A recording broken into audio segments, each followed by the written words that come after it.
Assalamualaikum warahmatullahi wabarakatuh. Apa kabar teman-teman? Kembali lagi bersama Apoteker Sarah ya. Kita akan membahas tentang materi PKK kelas 11 keperawatan, yaitu membuka jasa home care. Lanjut yuk. Oke, yang pertama, definisi home care, yaitu penjelasan tentang apa itu home care. Yang kedua adalah sejarah home care. Yang ketiga, ruang lingkup home care. Dan yang keempat, mendirikan home care. Nah, yang pertama adalah home care itu apa sih? Menurut Habs dan Perrin 1985 adalah merupakan layanan kesehatan yang dilakukan di rumah pasien. Sehingga home care dalam keperawatan merupakan layanan keperawatan di rumah pasien yang telah melalui sejarah yang panjang.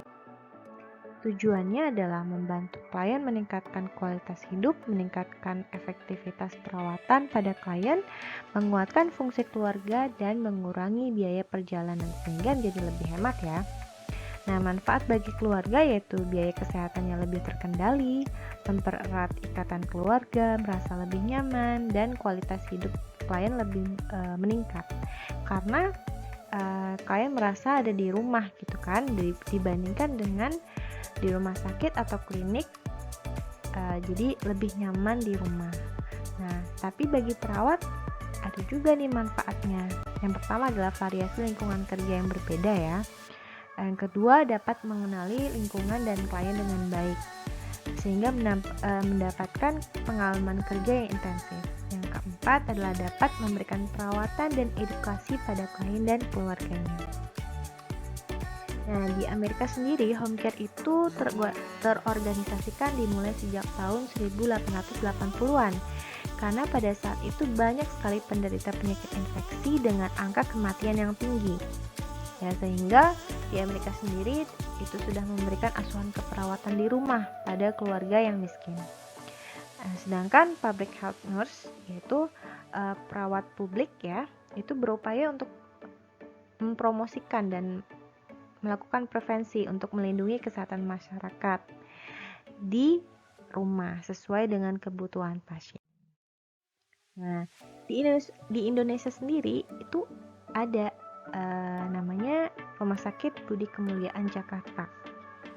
Jadi rumah sakit ini mulainya adalah rumah sakit pendidikan dan telah melakukan program home care itu dengan program namanya Partus Luar.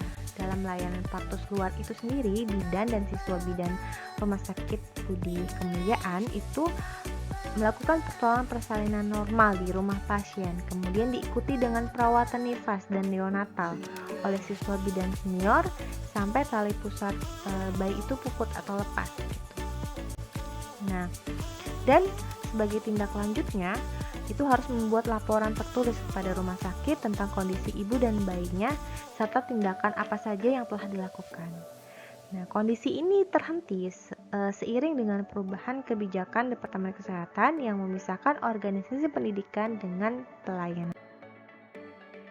Menurut Setiawati 2004, tim pelayanan home care itu terdiri dari profesional kesehatan. Di dalamnya ada dokter, nurse, apoteker, ahli gizi, fisioterapis, psikologi, dan lain-lain. Yaitu orang-orang yang memiliki izin medis.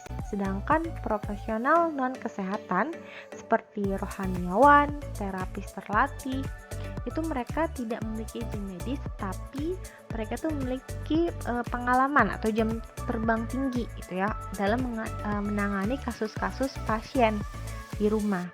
Sedangkan non-profesional itu pekerja sosial, asisten rumah tangga, dan lain-lain. Jadi yang ikut membantu dengan diawasi oleh perawat. Nah, menurut Nuryandari, ruang lingkup home care itu terdiri dari apa saja sih? Yang pertama, pelayanan dan asuhan keperawatan. Yang kedua, pelayanan rehab medik. Yang ketiga, pelayanan informasi dan rujukan. Yang keempat, sanitasi perorangan. Dan kemudian bentuk pelayanan dari home care itu pengukuran tanda-tanda vital seperti dilihat suhunya, tekanan darah, dan lain-lain.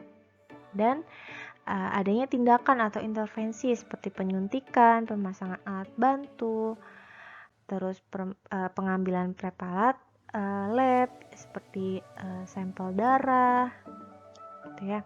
Lalu ada sanitasi, jadi perawatan kebersihan diri pasien, menyiapkan bed. Lalu ada edukasi, jadi penyuluhan secara promotif kepada pasien dan keluarganya, sehingga diharapkan setelah home care itu selesai, keluarganya dan pasien itu tahu cara merawatnya seperti apa gitu kan, dan memfasilitasi konsultasi juga ke dokter. Nah, adanya home care itu mengacu pada Undang-Undang Nomor 36 Tahun 2009 tentang Kesehatan dan Undang-Undang Nomor 38 Tahun 2014 tentang Keperawatan. Nah, adanya lembaga berwenang untuk melakukan pelatihan seperti CHHA, ya, Certified Home Health Agency, LTHHCP, the Long Term Home Health Care Program. Jadi mereka itu yang memberikan sertifikat kepada pelaku usaha yang berminat untuk mendirikan home care. Nah, struktur organisasinya juga harus diperhatikan seperti penanggung jawab, ketua umum, ketua pelaksana 1 dan 2, pelaksana pelayanan 1, pelaksana pelayanan 2. Jadi ini adalah tim yang nanti akan turun ke lapangan, terutama pelaksana pelayanan 1 dan pelaksana pelayanan 2. Biasanya pelaksana pelayanan 1 itu adalah ketua tim yang di lapangan, sedangkan pelaksana pelayanan 2 itu yang seperti terapisnya gitu, karena pelaksana pelayanan 2 itu lebih seperti asisten di pelaksana pelayanan 1. Jadi ada struktur organisasi sehingga home care yang didirikan atau yang kita dirikan itu lebih terstruktur. Nah, rencana kegiatannya juga harus diperhatikan. Yang pertama adalah fase persiapan. Nah, jadi perawat mendapatkan data klien dan membuat laporan pendahuluan nih, dan kontrak waktu kunjungan. Jadi berdasarkan kesepakatan antara pihak kita dan klien. Fase inisiasi juga sama, kunjungan untuk melaporkan masalah kesehatan klien dan menjadi penghubung konsultasi dokter. Fase implementasi, mengkaji rencana dan melakukan intervensi, sedangkan fase pasca kunjungan dalam memberikan edukasi dan informasi terkait masalah kesehatan klien dengan keluarganya dan perawatan setelah home care nantinya ya. Dan yang terakhir adalah penjadwalan kunjungan. Jadi penjadwalan kunjungan itu berdasarkan kesepakatan bersama. Biasanya kunjungan itu lebih sering pada saat minggu pertama dan kedua, lalu berkurang seiring dengan kemajuan kesehatan. Baik, apakah ada pertanyaan? Jika ada pertanyaan bisa langsung DM ke @alkornisajak atau bisa juga tulis di kolom komentar ya. Nah, tugas kelompoknya adalah membuat kelompok dan coba amati perusahaan jasa home care di sekitarmu. Diamati lalu dibuat analisis SWOT-nya, sehingga kita bisa tahu kekuatan dari perusahaan home care A ini seperti apa. Sehingga ketika kita nanti ingin mendirikan sebuah layanan jasa home care, itu kita bisa tahu apa sih yang kurang dari home care A itu yang membuat kita ini bisa lebih berinovasi. Baik, sekian materi kali ini. Mohon maaf bila ada kata-kata yang salah. Assalamualaikum warahmatullahi wabarakatuh. Bye bye.